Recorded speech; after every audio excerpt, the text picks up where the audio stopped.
Hello, we're the Carnegie Medal Shadowing Group. The Carnegie Medal is a national book competition for the best book for years 7 to 9, and we're shadowing it to see who we think should win this year.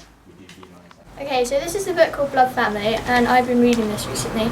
It's about a boy who's only 7 and he gets abandoned in his flat and locked in. And it's just a story about a girl across the road notices him, and he gets taken away and adopted, basically. And it's just the story of his life and what he does and where he goes wrong and where he goes right and everything. Hi, I'm Pippa, and for the Carnegie Awards I've been reading All the Truth That's in Me by Julie Barry.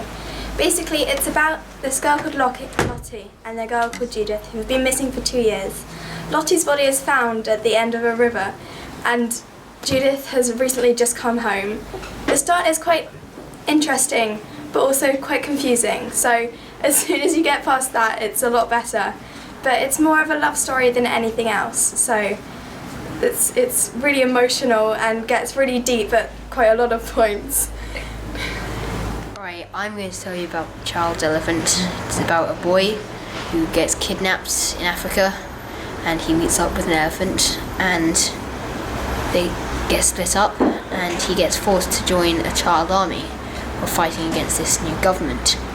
And he's with a girl and they're best friends, and so when they are in the child army, their elephant grows up, and it's the story of how the elephant evades poachers.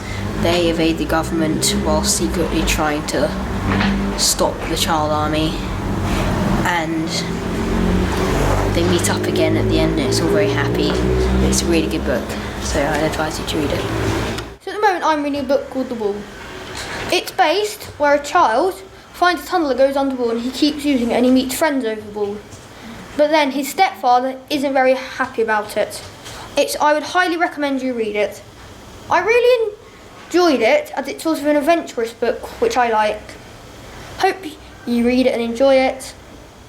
Okay, so this is a book called Blood Family by Anne Fine, and it's about a boy who's kind of orphaned when he's very young, then he's put into foster care, and it basically just shows how when he grows up what problems he faces, and he kind of goes down the wrong path, shall I say, and it's just showing his struggle to get back on track and be the boy who he actually was, and he's a really nice boy, so I'd recommend you to read this book. C-A-R-N-E-G-I-E